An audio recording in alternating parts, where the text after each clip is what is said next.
Marie Curie, un nom qui résonne à travers l'histoire des sciences. Elle est l'une des figures les plus emblématiques de la science moderne, une pionnière dont les contributions ont changé le cours de l'histoire. Née Maria Skłodowska en Pologne en 1867, elle a grandi dans une famille d'enseignants qui valorisaient l'éducation. Dès son plus jeune âge, elle a montré une soif insatiable de connaissances. Malgré les difficultés économiques et les restrictions imposées aux femmes de son époque, elle a poursuivi ses études avec détermination. Ses travaux révolutionnaires sur la radioactivité ont ouvert de nouvelles voies pour la science et la médecine. En collaboration avec son mari, Pierre Curie, elle a découvert les éléments polonium et radium, des découvertes qui ont non seulement élargi notre compréhension de la matière, mais ont également jeté les bases de traitements médicaux innovants. Curie était une femme déterminée, qui a surmonté d'innombrables obstacles pour poursuivre sa passion pour la science. À une époque où les femmes étaient rarement acceptées dans les cercles scientifiques, elle a non seulement réussi à se faire une place, mais elle a également excellé, devenant la première femme à recevoir un prix Nobel. Son histoire est une source d'inspiration pour tous, nous rappelant que la persévérance et la soif de connaissance peuvent mener à des découvertes extraordinaires. En 1903, elle a partagé le prix Nobel de physique avec son mari et Henri Becquerel pour leurs recherches sur la radioactivité. Puis, en 1911, elle a reçu un second prix Nobel, cette fois en chimie, pour ses découvertes sur le radium et le polonium. Ce soir, plongeons ensemble dans le parcours exceptionnel de Marie Curie, une femme qui a dédié sa vie à la science et illuminé le monde par ses découvertes. Son héritage perdure, non seulement à travers ses contributions scientifiques, mais aussi par l'inspiration qu'elle continue de fournir aux générations futures de scientifiques, hommes et femmes. Découvrons comment sa passion, son travail acharné et son esprit indomptable ont façonné le monde moderne. Maria Skłodowska voit le jour à Varsovie, en Pologne, en 1867. À cette époque, la ville est sous domination russe et la vie y est marquée par des restrictions politiques et sociales. Fille d'enseignant, elle grandit dans un environnement familial aimant mais modeste. Ses parents, bien que peu fortunés, valorisent l'éducation et inculquent à leurs enfants l'importance du savoir et de la persévérance. Dès son plus jeune âge, Maria fait preuve d'une intelligence vive et d'une curiosité insatiable. Elle dévore les livres et s'intéresse à une multitude de sujets, allant des mathématiques à la physique, en passant par la chimie. Passionnée par les sciences, elle excelle dans ses études. Ses professeurs remarquent rapidement son talent exceptionnel et son dévouement sans faille à l'apprentissage. Malheureusement, à cette époque, les femmes n'ont pas accès à l'université dans sa Pologne natale. Les portes de l'enseignement supérieur leur sont fermées et les opportunités de carrière scientifique sont presque inexistantes pour elles. Déterminée à poursuivre ses rêves, Maria travaille comme gouvernante pendant plusieurs années afin de mettre de l'argent de côté et de pouvoir étudier à l'étranger. Elle économise chaque centime avec l'espoir de rejoindre Paris, où les femmes peuvent accéder à l'université. Sa détermination et son sacrifice sont un témoignage de sa passion inébranlable pour la science et de son désir de surmonter les obstacles imposés par la société de son temps. En 1891, à l'âge de 24 ans, Maria Skłodowska, qui deviendra plus tard connue sous le nom de Marie Curie, réalise son rêve et s'installe à Paris. Elle quitte sa Pologne natale, pleine d'espoir et de détermination, pour poursuivre une éducation qu'elle ne pouvait obtenir chez elle. Elle s'inscrit à la Sorbonne, une université prestigieuse, pour étudier la physique et les mathématiques. La Sorbonne, à cette époque, est un centre d'excellence académique, attirant des étudiants du monde entier. La vie étudiante n'est pas facile pour la jeune Polonaise. Elle vit dans des conditions modestes, souvent dans des chambres froides et mal chauffées, et doit se contenter de repas frugaux. Elle doit s'adapter à une nouvelle langue et à une nouvelle culture, tout en faisant face à des difficultés financières.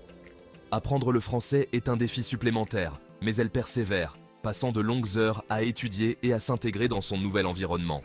Cependant, son ambition et sa détermination lui permettent de surmonter ces obstacles. Marie est connue pour sa discipline rigoureuse et son dévouement à ses études. Elle passe des nuits entières à travailler, souvent jusqu'à l'épuisement. Elle obtient sa licence de physique en 1893, se classant première de sa promotion. Cet accomplissement est une preuve de son incroyable résilience et de son intelligence exceptionnelle. Puis sa licence de mathématiques en 1894, se classant cette fois-ci deuxième. Ses succès académiques ouvrent la voie à une carrière scientifique remarquable, marquée par des découvertes révolutionnaires et 2 prix Nobel. C'est à la Sorbonne que Maria rencontre Pierre Curie, un brillant physicien français. Ils partagent la même passion pour la science et tombent rapidement amoureux. Leur union en 1895 marque le début d'une collaboration scientifique extraordinaire. Ensemble, ils se lancent dans des recherches sur un phénomène nouveau et mystérieux, la radioactivité. Intrigués par les travaux de Henri Becquerel sur les rayons uraniques, Marie et Pierre Curie décident de se pencher sur ce phénomène encore inexpliqué. Ils travaillent sans relâche dans un laboratoire rudimentaire, manipulant des tonnes de minerais d'uranium. Leur persévérance est récompensée en 1888 lorsqu'ils découvrent 2 nouveaux éléments chimiques radioactifs. Le polonium, nommé en l'honneur de la Pologne natale de Marie, et le radium. Cette découverte majeure bouleverse le monde scientifique et marque un tournant dans l'histoire de la physique et de la chimie. Le couple Curie poursuit ses recherches sur la radioactivité avec passion. Leur collaboration est fructueuse et ils publient de nombreux articles scientifiques ensemble. En 1904, leur famille s'agrandit avec la naissance de leur 2e fille, Ève. Malgré leurs responsabilités familiales, Marie et Pierre poursuivent leurs travaux scientifiques avec la même ardeur. L'année 1903 marque un tournant dans la vie de Marie Curie.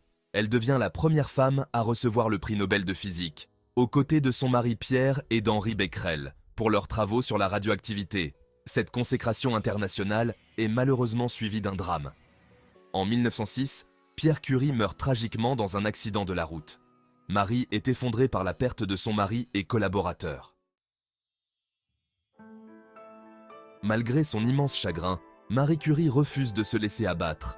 Elle reprend le flambeau de la recherche et succède à son mari à son poste de professeur à la Sorbonne, devenant ainsi la première femme à occuper cette fonction.